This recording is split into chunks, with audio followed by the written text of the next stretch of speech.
Tá vendo como é que está ficando bom mesmo? A coisa está boa, rapaz. Amém. A paz do Senhor Jesus. Que bom estar aqui mais uma vez para falar da palavra do Senhor. Quero agradecer o pastor Luiz, pastor Lucene, nossos líderes, que nos confiaram a oportunidade de falar dessa palavra. É algo muito sério, é algo muito importante. E hoje, a palavra que eu quero trazer para nós, e que o Senhor tocou no meu coração, já foi uma palavra antes do casamento da Giovana. Deus me trouxe esse tema para falar a respeito de terminei a corrida, permaneci fiel. Talvez você não consiga identificar essa fala, porque está numa versão diferente do que você está acostumado. Ou seria, completei a carreira e guardei a fé. Pode ser dessa forma também. E muitas vezes a gente percebe e vê essa frase, eu vou falar porque a gente acompanha muito, né? A gente vê nos velórios, muito essa frase, nas coroas, né? Então, completei a carreira, guardei a fé, como se essa frase, como se esse texto indicasse que é algo que acabou, que indicasse que é uma sentença de morte, que é o texto está dizendo que você simplesmente não pode fazer mais nada. Mas Paulo, quando ele fala esse texto, quando ele diz essa frase, ele ainda estava vivo. Ele sabia que iria morrer, mas ele estava vivo. E ele falou lá da prisão em Roma, ao seu amado filho, ao seu amado discípulo Timóteo. Então, assim, é uma palavra mais exortativa hoje, que eu quero trazer para a igreja. Por quê? Porque isso aqui é algo muito importante para nós. E nós vamos perceber que, no decorrer desta palavra, você vai perceber que Paulo fala certas coisas que estão inseridas nesse texto. Os 3 versículos que nós vamos ler são situações e são verdades inseridas nesse texto que nos trazem uma realidade de vida, uma realidade que nós precisamos vivenciar e precisamos estar todos os dias vigilantes daquilo que nós vamos fazer. Então vamos lá para o texto. 2 Timóteo capítulo 4, verso 6 a 8 diz assim. Eu vou ler na versão NVT, talvez vocês vejam um pouquinho de diferença do que está com você. Você acompanha aí no telão. Quanto a mim, minha vida já foi derramada como oferta para Deus. O tempo de minha morte ou da minha partida se aproxima. Lutei o bom combate, terminei a corrida e permaneci fiel, ou guardei a fé. Agora o prêmio que me espera, a coroa de justiça que o Senhor, o justo juiz, me dará no dia da sua volta. E o prêmio não será só para mim, mas para todos que com grande expectativa aguardam a sua vinda. Ele fala a Timóteo. Quem é Timóteo? Essa carta ela foi escrita na prisão de Roma, provavelmente no ano 67 depois de Cristo, onde Paulo estava preso pela segunda vez, lá em Roma. E quem era Timóteo? Timóteo talvez tenha sido um assistente mais capaz e digno de maior confiança de Paulo. O nome Timóteo significa honrado por Deus e descreve muito bem esse servo devotado e fiel. Estava em Éfeso, na época desta carta. E Éfeso fica numa cidade na região do Mar Egeu, na Turquia. Então, só para você se situar, só para você ter uma noção de como isso aqui aconteceu. Tá certo? Esse não é um texto de sentença de morte, mas sim a declaração de uma fé vivenciada ao longo da vida cristã. De uma consciência de alguém que exerceu a fé e sabe o que o espera. Então, o que Paulo diz aqui é algo que ele vivenciou o tempo todo. Nós vamos ver mais à frente. Talvez você não tenha a noção do que foi esse ministério, talvez você não tenha a noção do que Paulo passou para chegar até falar essa frase, até falar essa declaração aqui em Timóteo. Talvez você não tenha a ideia do que ele passou para que chegasse até aqui. E muitas vezes nós nos assentamos, nos ficamos nos nossos lugares, ficamos na nossa posição e não nos movemos em direção àquilo que Deus quer, em direção àquilo que Deus tem a fazer sobre as nossas vidas. Paulo fez isso. Ele se moveu em direção àquilo que Deus precisava e queria fazer sobre a vida dele. Quando ele cai lá do cavalo, literalmente, e ele perde a visão, Jesus fala que importa que ele saiba como é sofrer pelo meu evangelho. E essa frase ela é muito bem descrita, ela é muito bem falada por Paulo, e nós vamos ver mais à frente. Além disso, também expressa uma plena confiança na soberania de Deus, na condução dos fatos, das situações e da história. Paulo aqui confia. Paulo aqui está dizendo e balizando aquilo que aconteceu na vida dele, na confiança daquilo que Deus fez através da vida dele. Apesar de tantas coisas, apesar de tantas situações que Paulo vivenciou, ele crê e ele sabe que Deus está no controle de todas as coisas, correto? Embora enfrentemos provações e perseguições por meio da fé em Jesus Cristo, podemos permanecer valentes até o fim e levantar um altar de adoração a Deus. Muitas vezes nós, diante das nossas dificuldades, diante dos nossos problemas, diante de aflições, eu sempre gosto de dizer isso porque parece que é algo que é inerente na sociedade hoje. A aflição e a angústia é algo tão latente na vida das pessoas que não tem como não dizer isso. Diante dessas aflições, diante dessas angústias, diante daquilo que você tem passado, você pode, em nome de Jesus, ser forte. Você pode, em nome de Jesus, ser vencedor, porque Deus te chamou para isso, para ser vencedor. E o que o texto pode nos dizer? Quando nós estudamos esses 3 versículos, que compõem todo esse pensamento do apóstolo Paulo, percebemos algo interessante neles. É possível perceber que o apóstolo analisa sua fé em 3 perspectivas diferentes. Não sei se você percebeu no texto. Ele analisa em 3 perspectivas diferentes: no passado, no presente e no futuro. Ele fala tudo isso nesses 3 versículos: passado, presente e futuro. No versículo 6, ele utiliza uma metáfora baseada numa linguagem sacrificial do Antigo Testamento. Ele faz referência à ocasião onde o vinho era derramado junto ao altar como uma oferta de gratidão a Deus, isto é, libação. Com isso, ele estava olhando para a sua situação presente. Então, ele estava olhando aquilo que estava inerente a acontecer, estava ali próximo a acontecer. E admitindo que a sua vida estava chegando ao fim. Seu tempo de partida havia chegado. Porém, ele via o seu martírio como uma oferta de gratidão a Cristo. Obviamente, esse era um comportamento esperado para todo aquele que professa uma fé e crê em Jesus. E falando de Paulo, então, mais ainda nós esperaríamos que ele falaria dessa forma, de uma maneira consciente, de uma maneira segura daquilo que ele tinha. Porque como você não pode ver, como você não pode analisar um apóstolo, um homem como esse, que foi o precursor do evangelho em vários lugares deste mundo, aquele que um dia disse assim: sede meus imitadores como eu sou de Cristo, não mais vivo eu, mas Cristo vive em mim.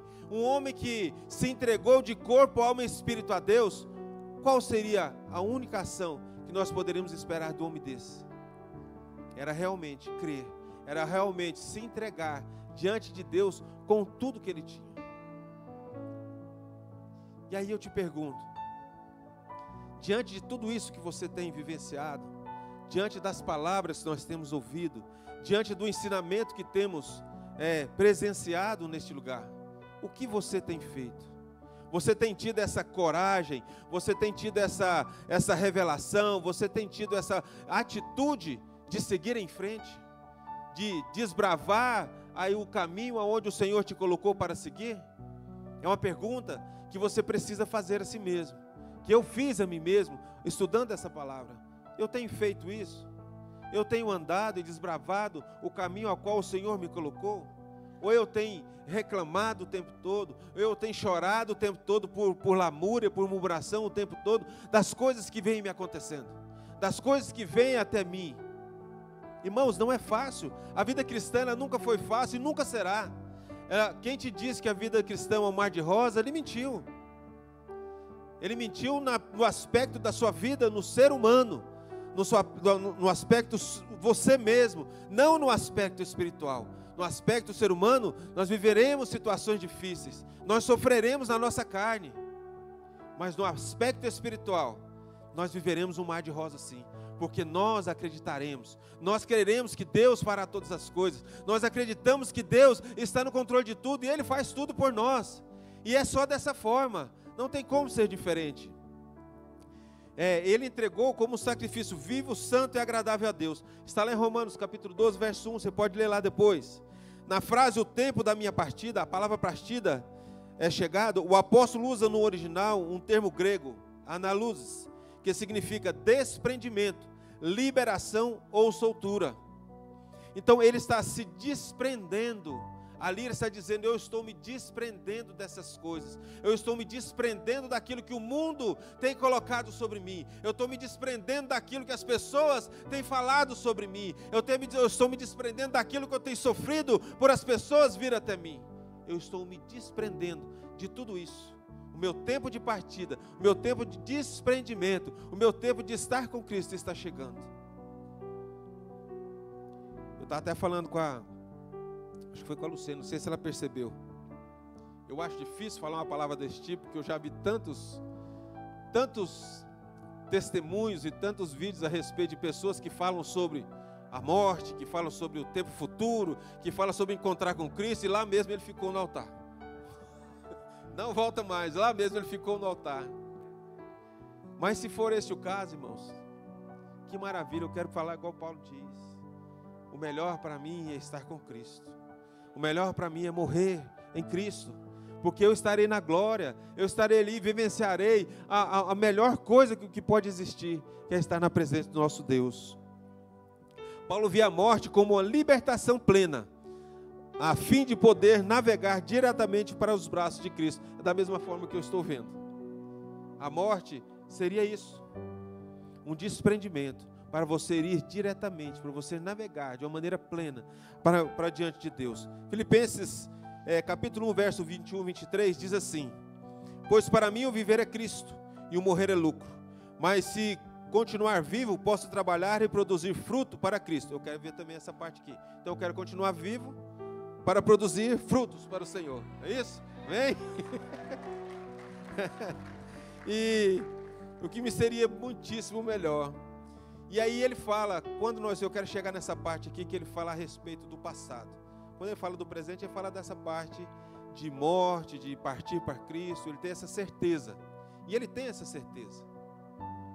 Aqui, logo mais no verso adiante, ele fala assim: lutei o bom combate. Aqui ele fala o passado. E eu quero que você preste bastante atenção, porque essa é a parte principal dessa palavra que eu tenho hoje. Eu lutei o bom combate. O que você pode entender de lutar o bom combate? Talvez você fale que, eu ganhei muitas vidas, eu morei num lugar muito bom, eu tive uma vida maravilhosa, eu fiz isso, aquilo, outro. Talvez olhando para as coisas materiais, olhando para aquilo que o seu corpo, aquilo que a sua alma tanto anseia. Talvez você possa dizer isso: eu lutei o bom combate. Não, pastor, eu estou pregando a palavra, eu estou nos cursos ensinando as pessoas, eu estou vendo, tem tido testemunhos de pessoas que estão sido transformadas, eu estou ali. Ótimo, mas deixa eu te mostrar algo aqui na vida de Paulo. Após fazer a análise da sua situação no presente, o apóstolo Paulo agora olha para o passado.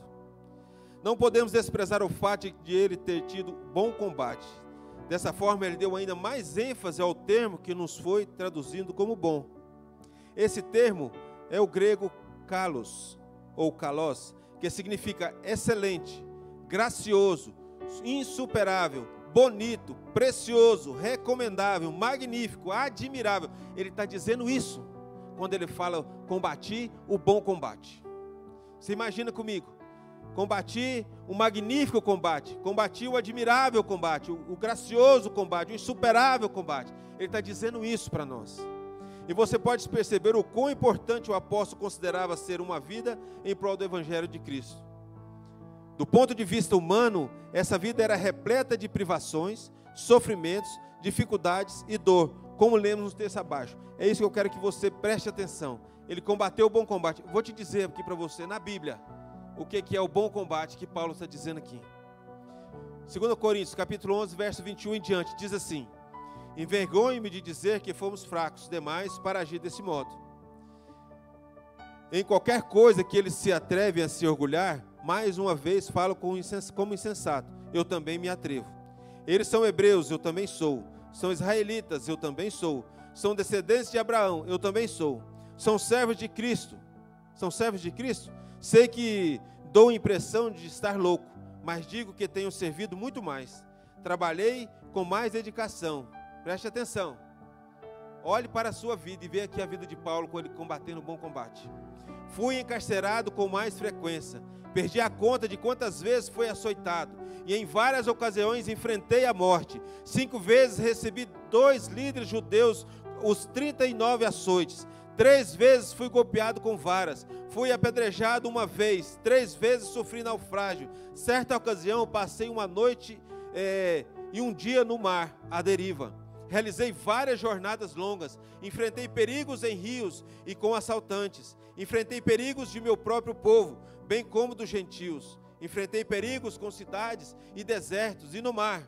E enfrentei perigos por causa de homens que se diziam irmãos, mas não eram. Tenho trabalhado arduamente horas a fio e passei muitas noites sem dormir. Passei fome e senti sede, e muitas vezes fiquei em jejum. Tremi de frio por não ter roupa suficiente para me agasalhar. Além disso tudo, sobre mim pesa diariamente a preocupação com todas as igrejas. Quem está fraco, que eu também não sinta fraqueza. Quem se deixa levar pelo caminho errado, que a indignação não me consuma. Portanto, se devo mergulhar, prefiro que seja das coisas que mostram como sou fraco. Isso é o nosso Deus. Isso é a pessoa que você vê e lê aqui, que fez e falou assim para você: sejam meus imitadores, como eu sou de Cristo. Esse é o homem que combateu o bom combate. Esse combate que muitas vezes nós não queremos. Esse combate que muitas vezes nós nos furtamos de vivenciar. Porque quando sofremos alguma coisa, já caímos no chão, já choramos, já murmuramos, já falamos tantas coisas, em detrimento do que Deus tem a fazer em nossas vidas.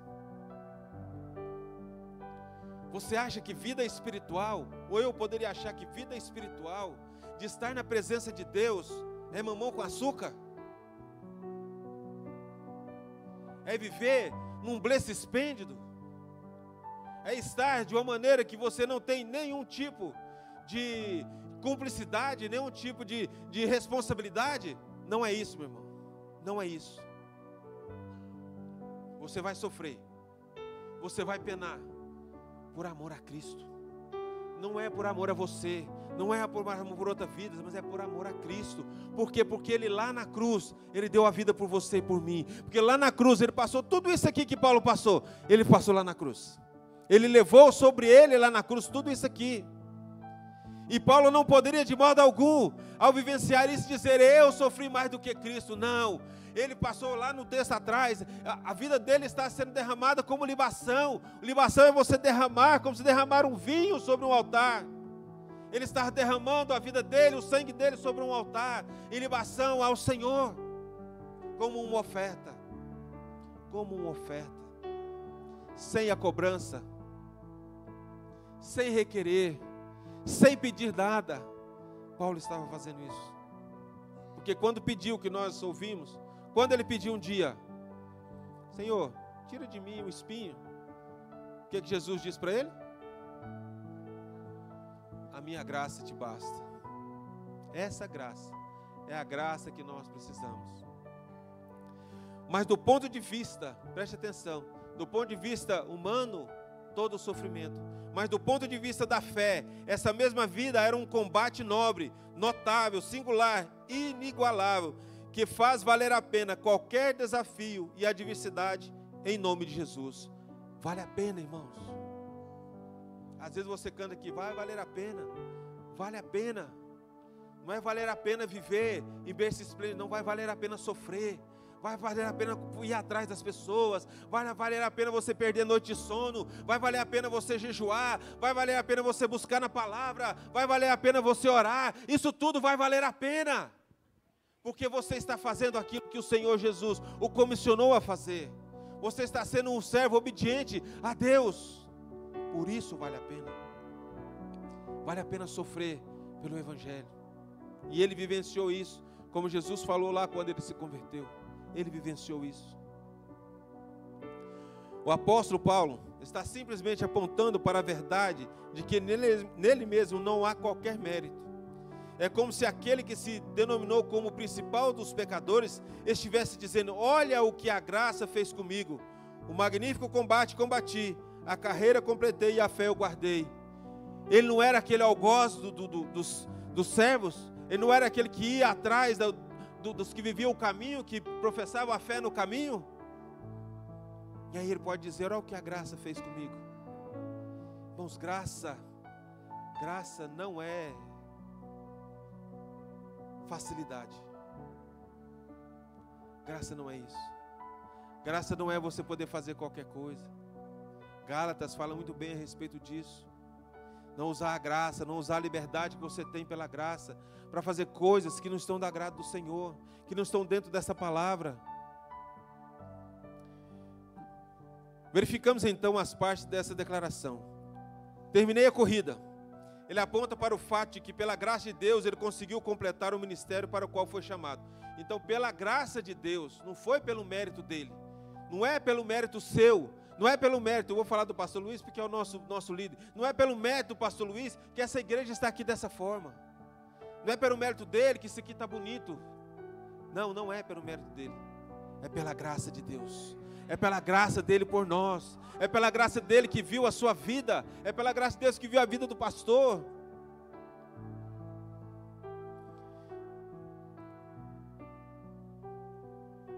Antes ele não mediu esforço para que Deus fosse glorificado como Senhor do universo.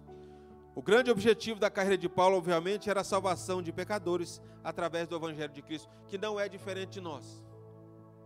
O grande comissionamento nosso é esse.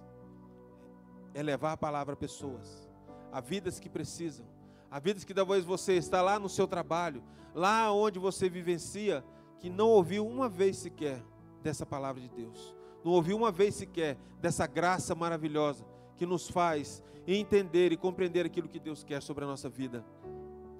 Ele mesmo nos ensina sobre a principal motivação da evangelização, que consiste em Deus ser glorificado entre os homens. Romanos capítulo 1, versos 16 e 17 diz assim: pois não me envergonho das boas novas a respeito de Cristo, que são o poder de Deus em ação para salvar todos os que creem, primeiro os judeus e também os gentios. As boas novas revelam como Deus nos declara justos diante dele, o que do começo ao fim é algo que se dá pela fé. Como diz a Escritura, o justo, ele viverá pela fé. Esta fé é que nos faz filhos de Deus. Esta fé que nos faz caminhar. Esta fé que nos faz superar os obstáculos, essa fé que nos faz superar as desilusões, essa fé que nos faz superar os temores do nosso coração, essa fé que nos faz superar tudo aquilo que nós vivenciamos e achamos que é algo ruim para nós. Eu estava falando com alguém, eu não lembro quem foi, estava falando com alguém esses dias, hoje, ou foi ontem, sofrimento, irmãos, você terá sempre. Sofrimento nós teremos sempre. Porque o sofrimento nos faz amadurecer. Se você olhar o sofrimento como algo de uma punição, aí sim você vai afundar, você vai chegar ao fundo do poço, porque não é uma punição, é uma maneira que Deus tem de tratar a sua vida, de trazer você à consciência de que Ele é soberano sobre a sua vida e sobre a minha vida, que Ele é soberano sobre todas as coisas, independentemente daquilo que se faz, daquilo que se passa, Ele é soberano. Ele pode tudo, Ele pode todas as coisas, todo o poder está nele, toda a consciência está nele, toda a sabedoria está nele, tudo nele. E o sofrimento nos traz exatamente essa consciência. Se formos falar aqui, por exemplo, ouviríamos vários testemunhos sobre o sofrimento, mas hoje provavelmente você não está sofrendo, porque você está aqui. Talvez esteja, eu não sei como está a sua situação hoje, mas talvez você não esteja, mas você passou por dificuldades e por situações que você pensou assim: eu não vou conseguir vencer, eu não vou conseguir passar dessa situação, eu não vou conseguir superar isso, mas você superou, e você acha que é pela sua força, você acha que é pela sua vontade de vencer, você acha que é por você? Não, não é por você. É pela graça de Deus, pela fé que você tem, que Deus pode fazer todas as coisas na sua vida. E Paulo tinha esta consciência. E aí ele continua: permaneci fiel, ou guardei a fé. Essa conclusão explica o porquê desse resultado final, a saber, a fé que o manteve firme até o fim. Então aqui é muito claro dizer que o que manteve Paulo em pé, o que manteve Paulo continuando a fazer, foi a fé. O que mantém você caminhando, o que mantém você de cabeça erguida, o que mantém você forte é a fé.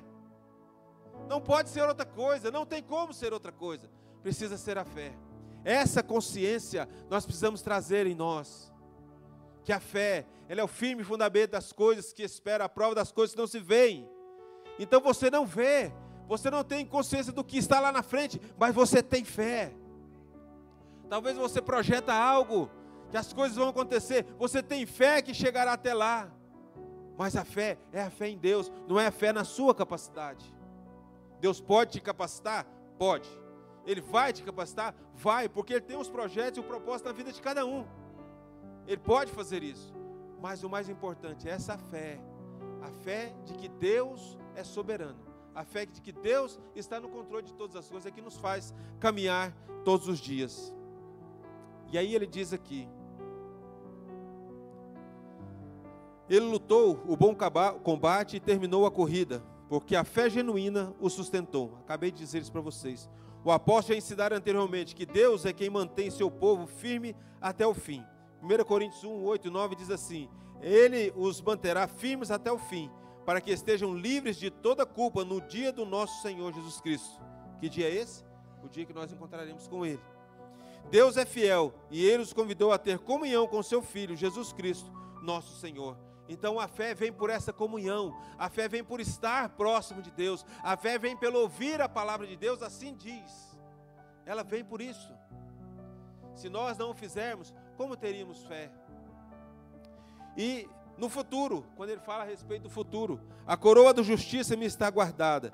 Após ter olhado para o presente e para o passado, o apóstolo foca o futuro e faz outra importante declaração. Ele diz: agora o prêmio me espera, a coroa de justiça que o Senhor, o justo juiz, me dará no dia da sua volta. E o prêmio não será só para mim, mas para todos que, com grande expectativa, aguardam a sua vida. Paulo está aqui confirmando a dele. Ele está aqui balizando a dele, essa coroa de justiça que ele vai receber, a confiança que ele tem de fazer isso. Mas ele diz logo a mais: isso não é só para mim não. E ele fala para você e para mim, não é só para ele. Ele já tinha essa certeza, ele já tinha essa convicção que receberia essa coroa da justiça. Mas ele fala para nós aqui, ó: e o prêmio não será só para mim, mas para todos que com grande expectativa aguardam a sua vinda. Você aguarda com expectativa a vinda de Jesus? Ou você só espera para essa vida? Porque, como diz a palavra, se você espera só para essa vida, você é um dos mais miseráveis dos homens. Pensa bem isso. Ela é conferida pela... Não, está aqui. Além disso, perdi aqui. Está aqui. Essa frase do apóstolo reflete uma sublime esperança acerca não só de seu futuro, mas de todos que, como ele, seguem verdadeiramente a Cristo. Além disso, também expressa uma plena confiança na soberania de Deus e na condução da história. Essa coroação representa a plenitude do processo de santificação do cristão. Essa coroação é, vamos dizer assim, como o pastor Cláudio estava falando, é a cereja do bolo. É o resultado de você caminhar, o resultado de você acreditar, o resultado de você ter fé, o resultado de você esperar em Deus, o resultado de você se entregar totalmente para Deus, o resultado de você crer que Ele é galardoador da sua vida. Esse é o resultado, é a coroa. Ela é conferida pelo justo juiz, que pelos méritos próprios a cada fiel, mas pelo mérito de Cristo, que o mereceu para cada um deles. Tito, capítulo 3, versos 5 e 6, diz assim: Ele nos salvou não porque tivéssemos feito algo justo, mas por causa da sua misericórdia. Ele nos lavou para remover nossos pecados, nos fez nascer de novo e nos deu nova vida por meio do Espírito Santo. Generosamente derramou o Espírito sobre nós por meio de Jesus Cristo, nosso Salvador. É por Ele, é por este Cristo, é por este amor é que nós fomos salvos. É por este amor que nós estamos dessa forma hoje, vivenciando isso. Diante do retorno glorioso de Cristo, os ímpios temem, enquanto os santos amam. Os perversos se escondem, enquanto os justos exclamam: Maranata, Maranata. Você pode dizer Maranata, você pode dizer: ora vem Senhor Jesus, Maranata, porque você é justo. Você não precisa se esconder, você não precisa ter medo. porque você foi santificado, lavado pelo sangue de Jesus. Paulo estava confortado na certeza de que há um justo juiz que é soberano sobre todas as coisas. Diante desse supremo juiz, todos os juízes da terra terão de se dobrar. No dia que já está determinado, este juiz presidirá o julgamento, no qual ninguém poderá escapar. São 2 julgamentos, são 2 tribunais. O tribunal de Cristo e o tribunal do grande trono branco. Qual você quer estar? Em que lugar você quer estar ali para ser julgado? Nós, como servos de Deus, estaremos no tribunal de Cristo. Ali o Senhor nos dará as recompensas, nos dará os galardões. Aquilo que nós fizemos de bom ou de mal será julgado ali no tribunal de Cristo. E aonde você estará? Você já se perguntou isso? Já no tribunal do grande trono branco. É para que haja a sentença da sua vida eterna. Para que você vá para aquele lugar que ninguém quer ir. Não podemos ter medo de lutar o bom combate, pois Deus nos garante a vitória e teremos a coroa da vida. O que eu disse para você hoje, aqui agora à noite, não é para você ter medo daquilo que Paulo passou e você passar também. Mas se você passar, creia. Se você passar, creia que Deus está segurando as suas mãos, que Ele está contigo o tempo todo. Ele não te desampara em momento algum. Ele falou para Josué que estaria com ele aonde quer que ele andasse. Você acha que isso também não é para nós? Que Ele não estaria conosco onde quer que nós andamos? Em Apocalipse 2, verso 10 diz assim: não tenha medo do que está prestes a sofrer. O diabo lançará alguns de vocês na prisão a fim de prová-los, e terão aflições por 10 dias. Mas se você permanecer fiel, mesmo diante da morte, eu lhe darei a coroa da vida. Você está sendo fiel mesmo diante daquilo que você julga ser o fim para a sua vida? Ser o fim para as suas expectativas? Ser o fim para o seu projeto? Lutei o bom combate, terminei a corrida e permaneci fiel. Essa deve ser a declaração presente nos lábios de todo cristão genuíno, que almeja a qualquer momento encontrar-se com o Senhor. O apóstolo Paulo enfrentou a hipocrisia, a rejeição de seus próprios filhos na fé, a sua própria velha natureza dentro de si. O apóstolo olha para todas essas coisas e exclama triunfantemente: lutei o bom combate. Lutei o bom combate. Você pode dizer hoje isso: eu lutei o bom combate, ou estou lutando o bom combate. As aflições, angústias, eu estou lutando tudo isso e vou vencer. Você pode dizer. E eu quero te dizer algo. O Ministério de Louvor vai cantar uma música, pedir uma música para eles. Você sabe qual é o sua maior recompensa? Essa música, eu acho que essa música fala sobre isso. Você sabe qual que é a sua maior recompensa? Olhe para a pessoa que está do seu lado aí. O maior sucesso que teremos na vida é um dia olhar os seus olhos, olhar os olhos de Jesus, então o veremos como Ele é. É a sua maior recompensa. É um dia você vai olhar diretamente aos olhos de Jesus, diretamente aquilo que Ele é, e você vai ver exatamente como Jesus é. É o amor perfeito, é aquilo que está, ó Deus, que está entregado por nós. E a nossa alegria neste dia será completa. Ela será absoluta. Ela será sem nenhuma reserva, porque você vai estar olhando a Cristo da maneira que Ele é, com a sua recompensa de um dia você ter combatido o bom combate e recebido a coroa da justiça. Ministério de Louvor.